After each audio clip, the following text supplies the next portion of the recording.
Before we start, just a quick reminder to hit that subscribe button. Only 2% are subscribed. At 1,000 subscribers, I'll be posting a special video.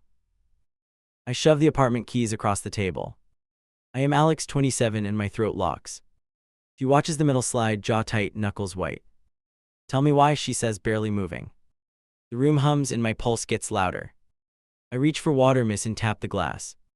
I'm ending this, I say, voice thin but firm. Her breath shortens, eyes steady on my mouth. You picked today, she answers, shoulders squared. I nod once because lying here would explode. She pulls a folded card from her pocket. The appointment date shows like a stamp, not a plea. Friday, she says, tapping the corner with a nail. You know what that means, her gaze never wavers. My stomach flips and the chair feels unstable. I don't want this role, I force out slowly. I don't want to be a father, the words land crooked. Her lips part, then press shut like a door. Then own it in daylight, she says, not blinking. I feel watched by everyone and by tomorrow. A couple at the next table stops whispering. One looks at me with something like warning. Maya leans in, elbows planted, shoulders tense. Say it again, full sentence, no escape hatch. Heat climbs my neck and I hate my silence. I steady my hands under the table. I'm breaking up with you and I'm not staying. Her fingers curl around the card, edges digging. Good, she says, voice flat as a receipt. That's the version I'll remember when it hurts. She reaches for her phone and types slowly. I picture names lighting up like alarms. Don't post this, I say, fear beating hard. She lifts one eyebrow, then lowers it. Then leave now or stand by it here. A server approaches, hears the tension, veers away. Maya rests the phone face down, a quiet threat. We share a lease and a plan and a clock. I slide another key free from my ring. Metal clicks and I feel something split. You're choosing freedom, she says, eyes not kind. You think it will feel clean, her jaw works once. I'm choosing honesty, I answer, palms damp. It won't feel clean, but it's the truth. The word truth stings and I almost retract it. She laughs once short, not amused. You coached me to breathe last week, remember? I remember, and it guts me without blood. She pushes the card toward me, finger firm. Take this, don't come, know what you're refusing. I don't touch it, my hands stay anchored. If I pocket that card, I'll falter. Maya notices and nods like a verdict. You're already gone, she says, eyes glassy. I hear a door slam in my head. You'll have support, I say, reaching for air. Money will show up, not promises, my cheeks burn. That's not support, she says, voice low. That's hush, her nostrils flare once. I swallow because she is not wrong. She stands, chair scraping, attention pinning me. Walk out before I beg, she says, spine straight. I push back and feel the table tremble. People pretend to check their phones badly. My chest tightens and I still go. At the exit, she halts, shoulders rigid. Look at me, she says, not raising volume. I look and the weight lands where it should. You're not afraid of fatherhood, she whispers. You're afraid of yourself, and you should be. I step outside and the air knife's blunt. I wait for relief, I get static. Maya passes me without touch and turns left. I almost call her name and bite it. That choice echoes and I know it will grow. My phone buzzes in my pocket like a dare. I do not check it, not yet, not safe. Traffic rolls by, steady, uncaring, relentless. I picture a crib I will not build. I picture a man I am not yet. I walk to the corner and stop hard. If I turn back now, I undo nothing. If I keep moving, I weld this shut. A gust hits and dries my eyes. I choose forward and the ground tilts. I step off the curb and a horn explodes. A bumper misses my knee by inches and heat floods my face. The driver throws an arm out the window and keeps going. I grind my teeth and stare at my trembling hands. My cell rattles hard in my pocket like a trapped wasp. A preview flashes a blunt line from her screen. Return the spare and clear your things now. My thumb hovers and the crosswalk timer bleeds down. I cross fast and turn toward the building without thinking. My code still opens the door and that detail stings. In the lobby, I feel watched by nothing and still watched. I push the elevator button twice and hate the impulse. The ride up crawls and every floor chimes like a countdown. I picture drawers, boxes, labels, and stop that spiral. Only what I can carry, only what I can own. The doors part and my mouth goes dry. Inside the unit, the air holds our last argument. A jacket on the chair dares me to fold it. I leave it and head for the hallway closet. The duffel waits and I welcome the simple task. The zipper snags and my patience snaps with it. I breathe once and force the teeth to meet. Shoes thud in and a charger follows without ceremony. The bed behind me stays you. And made on purpose. Knuckles rap twice and I freeze mid-step. I open and she stands square in the doorway. Her face is set, her shoulders set, everything steady. Spare, she says, palm raised like a penalty. I pull the ring out and work the silver loop. It sticks, then slides and lands in her hand. Her fingers close around it like a vault closing. Bag up what matters and be quick. I'll transfer money tonight, I manage, throat rough. Her eyes flick to the duffel and back to me. You'll cover costs, she answers, voice even and cold. You won't wade in and stir up hope. I nod once and drop a notebook into the bag. She clocks the move and leans against the frame. You want it out, not half measures, she says. Say it again while you pack without wobble. I'm out, I answer, looking at the floorboards. I won't be a parent, I add, and the bag sags. Her jaw tightens and a breath leaves her like a punch. Then record it so future you can't rewrite. She holds up her cell and waits for my cue. I stare at the tiny lens and let the silence pass. I am leaving this relationship and this role by choice. I finish and she saves it without comment. My screen lights with an unknown number and then another. The names stack and I feel the walls push in. I switch to airplane mode and the quiet hits hard. I zip the duffel and shoulder the weight. Utilities are in your name through the month, she says. Change them by Friday or I'll handle it. I'll switch them tonight, I answer with no hesitation. The laugh goes out and dies fast between us. She steps aside and points at the hallway mirror. Look at yourself before you go, she murmurs. I look and almost don't recognize the closed mouth. The stranger stares back and dares me to blink. Leave the jacket, she adds, eyes on my bag. It's not yours anymore, her voice doesn't lift. I set it down without touching its sleeve. My ears ring and the room tilts a degree. Her sister calls and the ringtone gets through somehow. She taps answer and spreads the call on speaker. Is he still there? Comes sharp, immediate, impatient. Maya angles the phone toward me like a spotlight. I'm leaving now, I say, standing straighter than I feel. Static crackles and then a clipped, contemptuous exhale. Do it fast, the voice snaps, then disconnects. My neck heats and I grip the duffel strap. Maya opens a drawer and pulls out a folded sheet. Sign that you picked up your things, she says. It's for both of us when stories bend.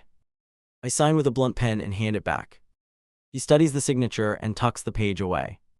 Return the parking pass by tonight, she says.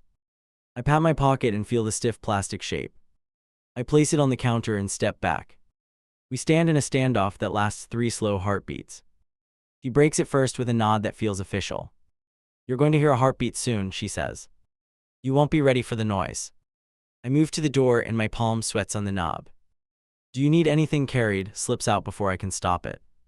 Her chin lifts and the answer lands without delay. I needed a partner, she says, carry that. I step into the hall and the latch clicks behind me.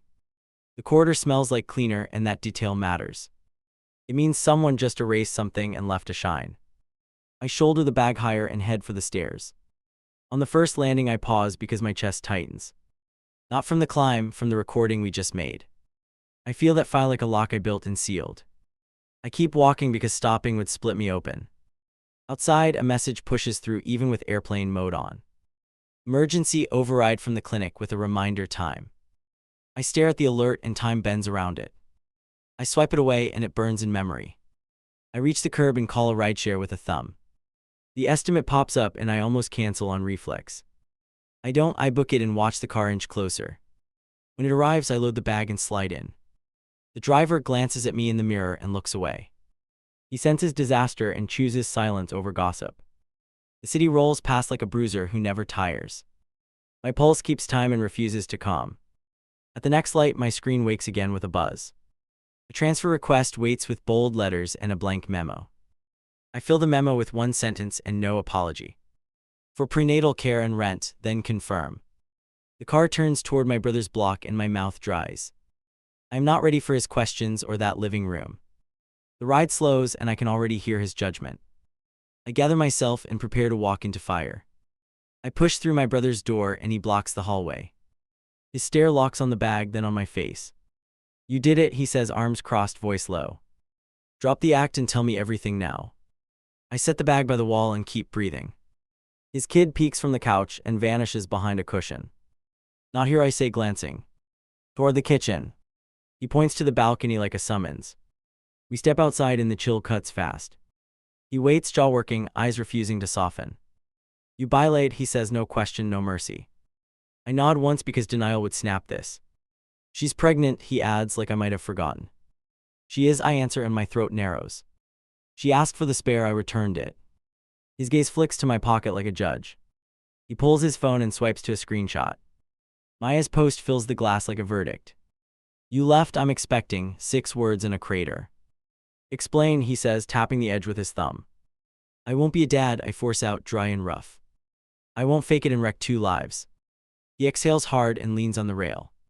You already wrecked something, he mutters, almost pitying. He dials without warning and holds the phone out.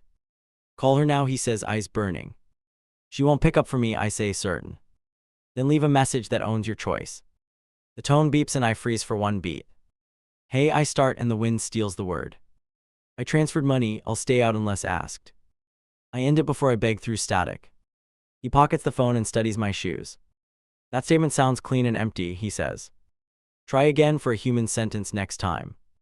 I swallow and the railing digs into my palms. The sliding door opens and his wife steps out. Her brows lift when she spots the bag. You staying until you find a place, she asks. Short stay, I answer, and she nods once. You can crash on the pullout, she says, controlled and brisk. House rules still apply, no drama near bedtime. I nod again and hate how small it sounds. She looks past me toward the street, listening. Her phone pings and she glances down quickly. Her sister just texted me, she says, eyes narrowing. She wants to drop by and collect a few things. I blink because that detail hits like a wave. Here, my brother snaps, already shaking his head. She knows the code, his wife answers, steady. She will come either way, better supervised. He rubs his temple and checks the time. I pace once and stop because the floor creaks. If she shows up, I'll wait in the bedroom. No, his wife says, sharp and certain. You'll face the consequences in daylight. Buzzer goes and my ribs tighten. I move to the hallway and freeze at the doorknob. My brother reaches first and opens without ceremony. Maya's sister stands there with a tote. Her eyes sweep across me and settle like a blade. Phone, she says, palm up, unblinking. I hesitate, then pass it to her unlocked. He scrolls, checks the transfer, raises one brow. Add another 200 for transport, she says. Do it now, not later, not tomorrow. I open the banking app and find the number. Confirmation pops and she watches the screen. Good, she says, lowering the tote to the rug. She asked for one thing from you today. I brace because I can feel what's coming. You'll listen to a file and keep quiet.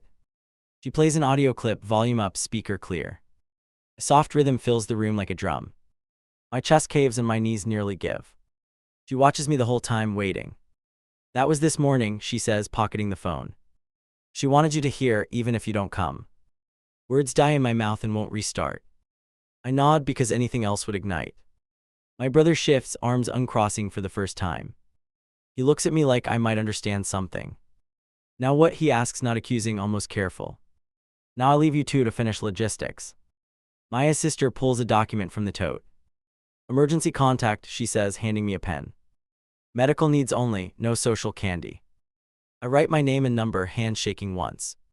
Do you want updates by text or silence, she asks. The room tilts because both options punish. Text only, I say, voice sandpaper, eyes fixed. Facts, no commentary, no theatrics. Done, she replies, sliding the page away. One more request from her, plain and final. I wait, braced for something impossible to grant. Do not hover around the clinic on Friday. I wasn't planning to, I answer, stomach burning. She tilts her head, reading my face for cracks. Intent changes under pressure, she says quietly. Prove you can hold a line. She turns to leave and then stops with purpose. She asked me to return this if you stayed firm. A folded photo rests on her palm like a test. I don't take it and my fingers twitch. Keep it, I say, almost whispering, almost pleading. Her gaze hardens, then softens, then resets to neutral. She thought you'd say that, she murmurs, almost disappointed. She also thought hearing would move more than seeing. The door closes behind her and silence swells. My brother exhales and touches my shoulder once. Eat something, he orders, not gentle, not cruel. Then call our mother before she calls you. I flinch because that call could detonate everything. She already texted, his wife says from the hallway. She's picking a side based on half a story. Then give her the whole one, my brother adds. I sit at the table and stab at takeout. The food tastes like cardboard and still keeps me upright. My phone buzzes with the new thread labeled updates. First line reads appointment confirmed with a time. I stare until the letters blur into static. I almost type I'm sorry and erase the thought. I almost ask how she feels and erase that too. I set the device face down and breathe. My brother slides me a spare pillow without comment. You can stay 2 nights, he says, not negotiating. After that, figure out lodging that isn't here. I nod, grateful and trapped in the same breath. He heads down the hall and the apartment quiets. I pull the blanket over my knees and stare forward. The audio rolls again in my skull without mercy. I grip the cushion and wait for it to fade. It doesn't fade, it grows until I stand. I step onto the balcony and count to 20. The city hums and none of it cares. I press my forehead to the glass and hold. A new message lands from an unknown contact. HR needs confirmation about your emergency days. I type approved absence and hit send quickly. Work can wait, consequences cannot, Friday looms. I wake to the alert and slam the screen quiet. Friday, appointment time blinking like a dare. I dress fast and lace tight because my nerves shake. I grab my wallet and head for the door, breath clipped. The elevator jerks and I punch the close button twice. I promised I wouldn't haunt the clinic doors. Still I ride toward the street like I'm pulled. I tell myself I'm only dropping off papers, thin lie. The rideshare arrives and I climb in without eye contact. Downtown Medical, I mutter, throat rough but steady. The driver nods and turns up the fan. My mind writes excuses and shreds them mid-line. Halfway there, a message lands from her sister. Do not enter, deliver the insurance printout at reception. I type understood and delete 3 extra words. The bubble pops and I pocket the phone, heartbeat jagged. We stop at a light and a stroller edges past. A toddler points at the sky and bounces once. The parent laughs and adjusts a tiny hat. I look away fast and swallow whatever rises hard. The building appears and I feel my ribs tighten. I pay, step out and fix my stare forward. No flowers, no coffee, no props I can hide behind. Just the paper and the rule I agreed to keep. Inside the lobby, a line snakes toward a counter. I join it and keep my hands open. A volunteer scans badges and watches faces for trouble. When it's my turn, she lifts her chin, curious. Drop off for patient Maya, I say, voice flat. She studies me, then the envelope, then me again. You staying, she asks, tone neutral, eyes sharp. No, I answer, and the word scrapes my throat. She accepts the envelope and slides it into a tray. Wait outside for 5 minutes in case of questions. I nod and pivot toward the exit, pulse sprinting. Outside air hits and I count down from 60. At 38, a familiar laugh cuts through traffic. Her sister strides up with quick steps and squared shoulders. She stops close enough to make retreat awkward. You honoring the rule, she asks, gaze locked. I am, I answer, toes on the curb. Forms are in, I'm outside and I'll stay here. She glances at the entrance and then back. Good, because she's early and nerves are loud. I shift my weight and almost ask the wrong question. Her eyes warn me off and I let it pass. She reaches into her tote and pulls out nothing. Just a fist clenching and unclenching like a metronome. The door opens and a nurse calls her name gently. The sister points 2 fingers and a quick salute. She goes inside without a glance toward me. I'm left with a countdown I can't influence, brutal. I sit on a low wall and clasp my knees. The couple argues about parking and storms off. An ambulance wails past and I feel my chest cave. I stay seated because running would mean hiding. 10 minutes tick and a text blips from an unknown number. Insurance confirmed, you can go, short, precise, done. I stand and don't move because my legs resist. I exhale and force them to cooperate step by step. The sliding doors hiss and another sound leaks through. Not words, a continuous rhythm like a startling drum. My stomach flips and my vision blurs for an instant. The nurse holds the door longer than necessary, pitying. I turn away and the sound fades into traffic. My hands grip the railing until color drains from them. I breathe until the trembling settles into something colder. Then I walk because standing here would crack me open. On the corner, my phone buzzes again with an alert. Record received, next visit scheduled in 4 weeks. The timeline throttles me and I lean against a post. I picture 4 weeks as a tunnel I built. A rideshare pings nearby and I wave it down. The driver asks the destination and I give an address. Not my brother's place, a short-term rental 2 blocks over. A choice that feels like a step, not a victory. We pull up and I climb the stairs 2 at a time. Inside, I drop my bag and lock the deadbolt. I pace from wall to wall until my calves ache. Then I stop and open my banking app, Practical. I set a recurring transfer and label it with dates. Rent share appointment support this month and the next. No gifts, no notes that read like penance. Just transactions that land when needed, nothing extra. My phone lights with a single line from her sister. She's fine, rest, that's it, no kindness. I type thanks and erase it before sending. I put the phone face down so I don't plead. Hunger hits late and I order something fast. While I wait, I write an email to HR. Subject reads leave request, not emergency, not crisis. I attach the form and pause on the final line. Available by noon Monday, I type it and commit. Work will come roaring back and I'll need walls. Walls mean schedules and objectives that do not feel. I hit send and stare at the blank screen braced. The door buzzer makes me jump and I sign for dinner. The container shakes in my hands and I steady it. I take 2 bites and lose my appetite. I keep chewing because collapsing solves nothing today. A ping lands from a mutual friend with a question. Can we send her meals next week? Practical, decent. I authorize the charge and share the delivery code.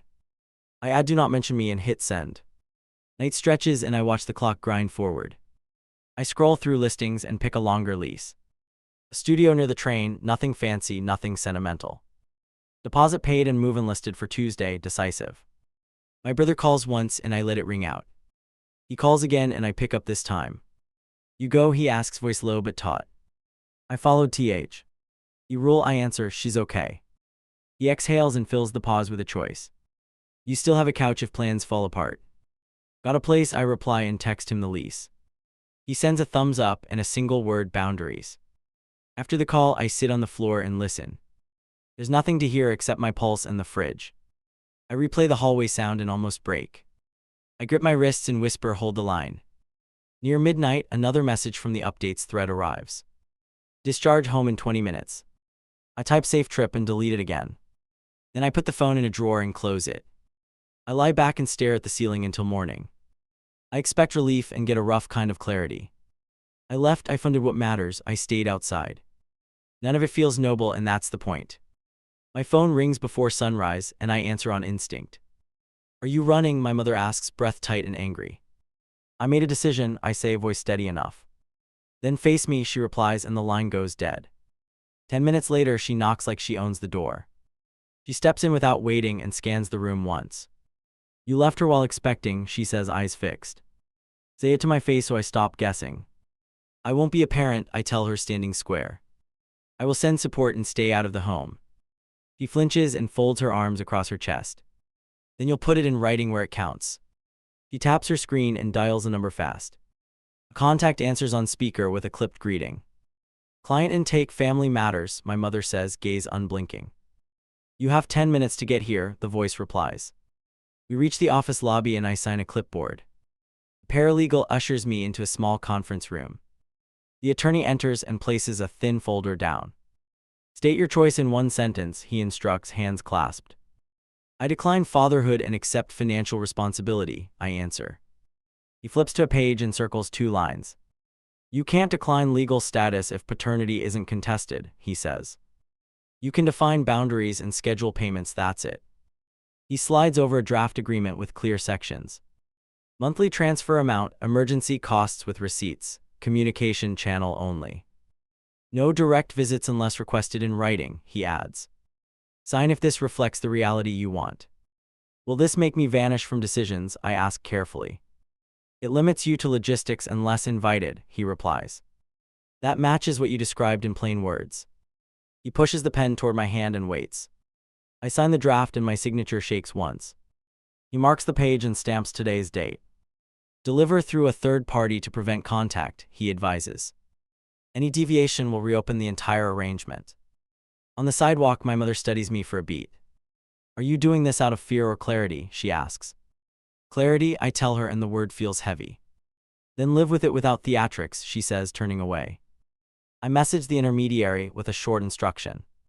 Please forward the agreement for review and countersign. A reply pings almost instantly with banking details. Use the escrow service and stop texting direct. At noon, my manager pulls me into a quiet room. You missed the prep and the client noticed, he says. Can you deliver on Tuesday without excuses? I can, I answer, and I mean it. He hands me a checklist and points to the deadline. Hit every item or I pull you from the pitch. I nod once and grip the paper like a lifeline. Work becomes the only place with rules I can obey. An alert lands from the updates thread with a new line. Food aversion spiking, avoid strong odors near her door. I didn't plan to go near that hallway anyway. I still pocket mints on reflex and hate the reflex. The intermediary requests a timed pickup for leftover mail. 15 minutes window at 4, the message reads. I arrive early and wait across the street. At 4 sharp the entry door clicks open. Her sister appears with a small stack and a timer. Sign for receipt and stay on the sidewalk, she orders. I sign and keep my feet on the concrete. A silhouette crosses the upstairs window and freezes me. Do not look up, the sister warns without pausing. I keep my eyes on the form until the timer beeps. She nods once and retreats without another syllable. I stand there after the door shuts and count backwards. Back at the rental, I prop my phone against a mug. I record 1 minute of straight talk with no edits. I chose distance and support, I won't rewrite later. I save the file and label it with today's date. A text from the attorney lands with 2 attachments. Final draft and escrow confirmation with transaction numbers. I forward both to the intermediary and mark the transfer. Received comes back followed by a single word, acknowledged. Evening creeps in and my brother calls during dinner. Are you stable or spiraling, he asks. As quietly. Stable enough, I say, and the line holds. Then show up to work and stop lurking online. I log off the group chat where opinions were boiling. No replies, no defense, no performance of remorse. I block 3 numbers that kept fishing for gossip. Silence arrives and I let it sit like weight.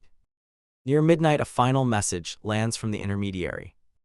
Next appointment in 28 days, no visitors allowed. I stare at the number and feel the calendar shift. I set a reminder to transfer again and lock the screen. The doorbell drills once and I open without thinking. Our go-between stands there with a sealed envelope and a clipped nod. Countersigned, she says, holding it like a neutral artifact. 2 additions inside, read before you respond, no improvising. I break the seal and skim the new clauses fast. Hospital notifications go through her sister and not through friends. Surname will be hers unless both parents agree in writing. My gut tightens, not from surprise, from accuracy. Acceptable, I say, pen ready, hand steady enough. She watches for the flinch that doesn't arrive and waits. It includes a boundary for delivery day, she adds. No waiting rooms, no hallways, no parking lot theater. Understood, I answer and initial the margin. She studies me like she expected pushback and got none. Anything else, I ask, voice even and measured. She shakes her head and leaves without a look back. My screen lights before the door fully shuts. Unknown number, local, 2 rings, then 3, then 4. I swipe and hear breath settle on the line. It's me, she says, calm and controlled, not warm. I grip the counter and keep my tone simple. The agreement is signed and the transfers are automated. That's not why I called, she replies, pause, deliberate. I'm updating medical paperwork and want one answer. Ask, I say, because dodging would make this worse. If I list you as backup contact, you follow rules, she says. You don't show up unless paged by staff. I follow rules, I say, and mean it. Silence stretches just long enough to scrape. Good, she says, then one more measured breath. There's a class next month and I don't need you there. Copy, I answer, cheeks hot, throat tight, promise intact. Another thing, she adds, voice still steady as a metronome. You keep messages factual and short, no midnight loops. I will, I say, and the line clicks dead. I set the phone down and feel the room tilt. Work ping lands like a hammer on a bell. Emergency client check-in moved up by an hour. I pull on a jacket and jog for the train. Noise fills the car and gives me cover to think. In the conference room, our client flips through slides. Timeline is aggressive, he says, eyes hard, jaw set. Can your team on the rollout without supervision? We can, I answer, and push the plan forward. He drills into risks and watches for hesitation. I lay out fallbacks and owners, 1 sentence each. He nods once and moves to next steps. The meeting ends and nobody claps, which helps. Back at my desk, a new message surfaces cold. Clinic asked for confirmation of emergency contact details. I reply with the exact wording we agreed today. Form attached, no emojis, no stray sentences, done. Another alert lands from the go-between minutes later. Courier pickup tonight for 1 last box of paperwork. I confirm the time and request the loading dock. No upstairs visit, no near misses, no sparks. Evening comes and the courier arrives right on time. He scans the label and gestures toward the van. I lift the box and feel a strange lightness. Final handoff, no speeches, no courtroom tone. As he drives off, my phone vibrates again. A single line from her sister, nothing decorative, nothing soft. Heartbeat steady, nausea calmed, rest now. I breathe out once and let the message sit. I open my recorder and face the lens. 1 minute, I tell myself, no edits, no rescue. I chose distance and support and I won't rewrite. I save it and name the file with tonight's date. A friend texts and asks if I regret everything. I stare at the bubble and type one word. No, then a second word that actually costs me. Yet I hit send and pocket the phone slowly. My brother calls and asks if I need company. Not tonight, I answer, keeping it gentle and clean. Tomorrow, he says, and let the silence close. We hang up before anyone tries to simplify. I sit on the floor and open the bank app. I add a buffer for unexpected medical costs, tight ceiling. Receipts required by agreement, reimbursement within 2 days. I schedule it and lock the screen without fanfare. Near midnight, a final ping hits the updates thread. Next scan booked, 2 words, no commentary, no drama. I tap the date into my calendar with a note. Transfer 1 day prior, hold distance, keep promises. I kill the lights and lie flat, fully awake. The urge to drive over claws at my chest. I let it pass while counting, slow and deliberate. Some choices hurt by design, mine will keep hurting.